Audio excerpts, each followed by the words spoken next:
시청자 여러분 안녕하십니까? VOA 모닝뉴스 시작합니다. 미국 국무부가 북한에 대한 핵 보유국 인정 가능성을 일축하면서 한반도의 완전한 비핵화 목표에 변함이 없다고 재확인했습니다. 또 백악관의 인신매매국 관련 조치에 대한 북한의 반발을 일축하면서 북한은 인신매매 근절을 위한 최소 기준도 충족하지 못했다고 지적했습니다. 첫 소식 조상진 기자가 보도합니다. 미국 국무부의 네드 프라이스 대변인은 31일 정례 브리핑에서 미국이 북한을 핵 보유국으로 인정할 가능성이 있느냐는 질문에 그 가능성을 일축했습니다. 자신의 지난주 답변을 다시 강조하면서 그것은 우리의 정책이 아니며 앞으로도 결코 정책이 될 것이라고 예상하지 않는다고 단언한 것입니다. I had an opportunity to comment on this on Friday. I was clear at the time, want to be clear now, that there has been no change to U.S. policy. Our DPRK policy remains the complete denuclearization of the Korean Peninsula, and we continue to be open to diplomacy with the DPRK. The complete denuclearization of the Korean Peninsula has been our objective since the conclusion of our DPRK policy review last year. That has not changed. I don't foresee that changing going forward.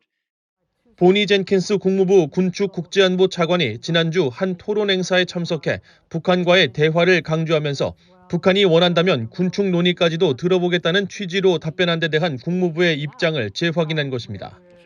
프라이스 대변인은 이어 북한이 군축 협상만 원하고 비핵화 협상을 거부한다면 미국이 받아들일 것인지에 대한 질문에는 미국의 정책에는 어떠한 변화도 없다는 점을 분명히 하고 싶다면서 외교적 접근을 통한 북한 문제 해결이라는 바이든 행정부의 기조와 함께 계속 북한에 손을 내밀고 있으며 외교적 접근 추구에 전념하고 있다는 입장을 다시 밝혔습니다. We have made clear we don't have preconditions to dialogue. It sounds like the DPRK may be in a different position, but we believe that by engaging in dialogue and diplomacy, we can most effectively bring about what is our ultimate objective, and that's complete denuclearization of the Korean Peninsula. 이런 가운데 국무부는 최근 백악관의 인신매매국 조치에 대한 북한의 반발도 일축했습니다.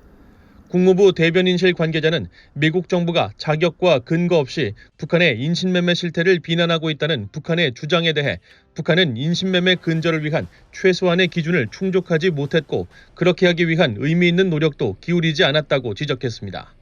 그러면서 북한 정부는 인신매매 문제 해결을 위한 어떠한 노력도 보여주지 않았고 국무부는 북한 정부의 정책이나 강제노동의 패턴이 있다고 판단했다고 지적하면서 이에 따라 북한은 여전히 인신매매 3등급에 머물러 있다고 말했습니다.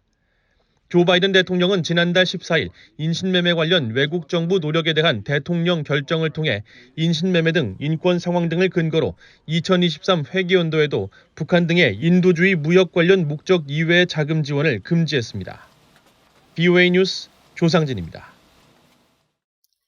군축 문제를 다루는 유엔 총회 제1위원회가 북한 관련 내용을 다룬 결의안 2건을 채택했습니다. 북한은 반대표를 던지며 저항했지만 북한 핵무기와 탄도미사일 프로그램 폐기를 원하는 다수의 의지를 꺾지 못했습니다. 함지아 기자가 보도합니다. 유엔 총회 제1위원회가 31일 북한의 핵무기와 대량 살상무기 폐기를 촉구한 결의안 61호를 통과시켰습니다. 1위원회를 이끌고 있는 스리랑카의 피터 모한 피에리스 의장은 이날 오전 회의에서 61호를 표결에 붙여 찬성 139, 반대 6, 기권 31표로 채택했다고 밝혔습니다.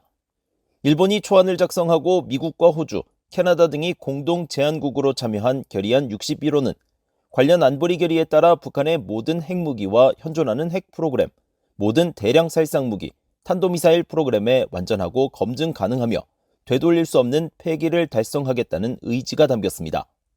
또 모든 유엔 회원국이 관련 결의를 완전히 이행할 의무가 있음을 재확인한다는 문구와 함께 북한이 올해 9월 9일 핵 정책을 개정해 핵무기 사용 문턱을 낮춘 것을 심각하게 우려하고 핵 확산 금지 조약과 국제 원자력 기구의 안전 조치 완전 준수에 조속히 복귀할 것을 촉구한다는 내용이 포함됐습니다.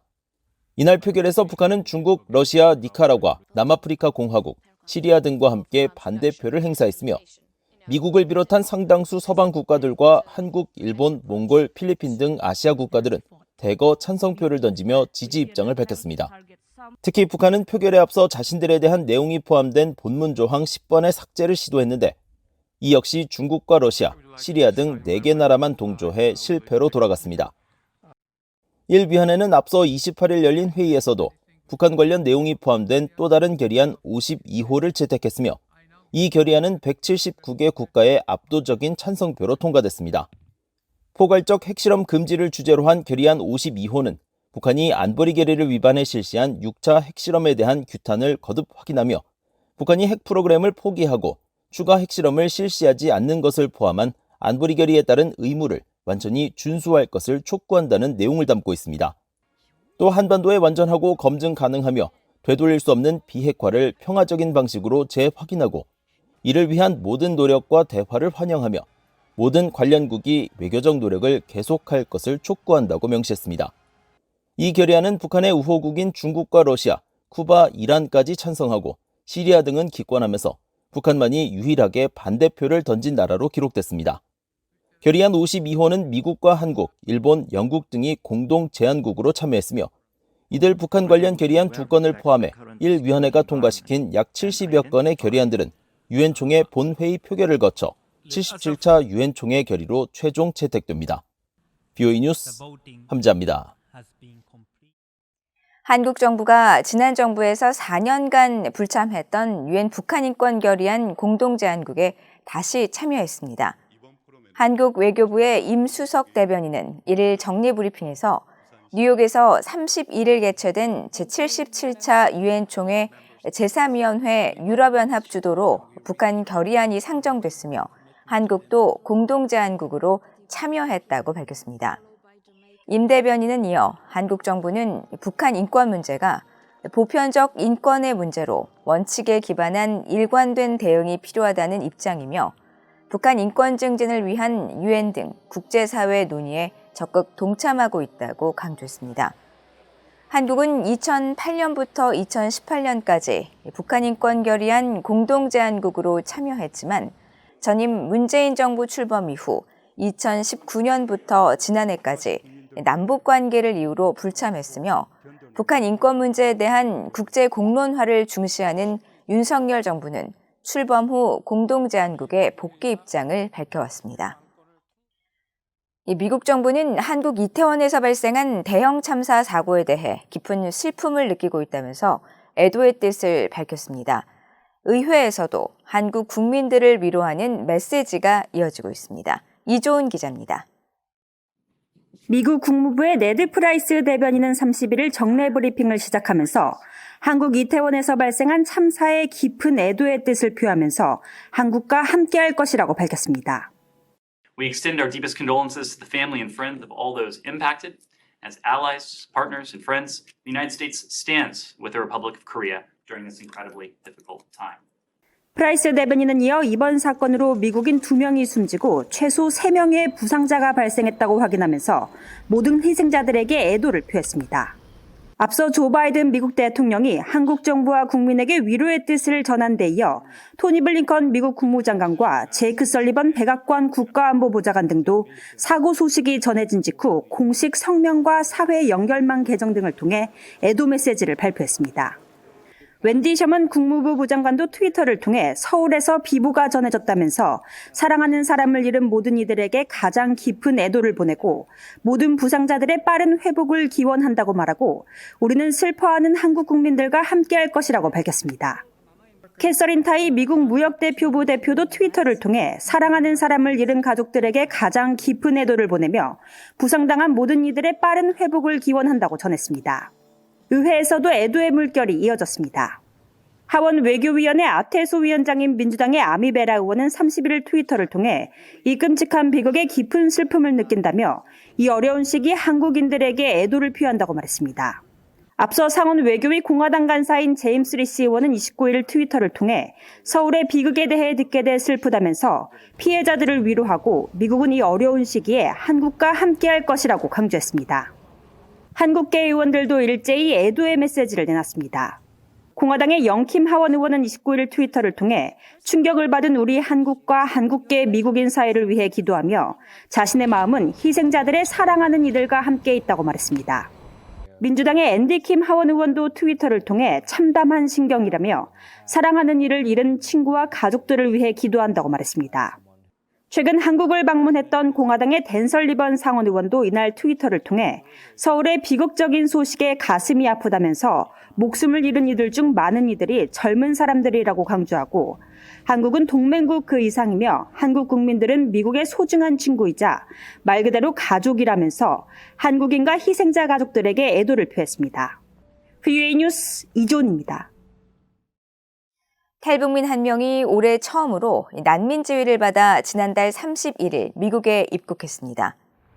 미국 정부 소식통과 탈북 지원 단체 관계자는 31일 VOA에 제3국에 체류 중이던 탈북민 A씨가 난민 지위를 받아 미국의 한 도시에 도착했다고 확인했습니다.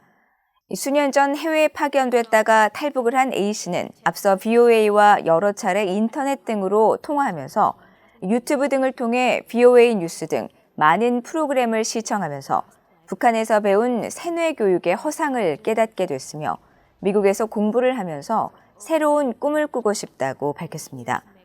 미국 국무부에 따르면 탈북 난민이 미국에 입국한 것은 지난해 11월 여성 일가족 3명과 남성 1명 등 4명이 입국한 이후 이번이 처음이며 2004년 제정된 북한 인권법에 따라 제3국에서 난민 지위를 받아 미국에 입국한 탈북민은 모두 225명으로 늘었습니다.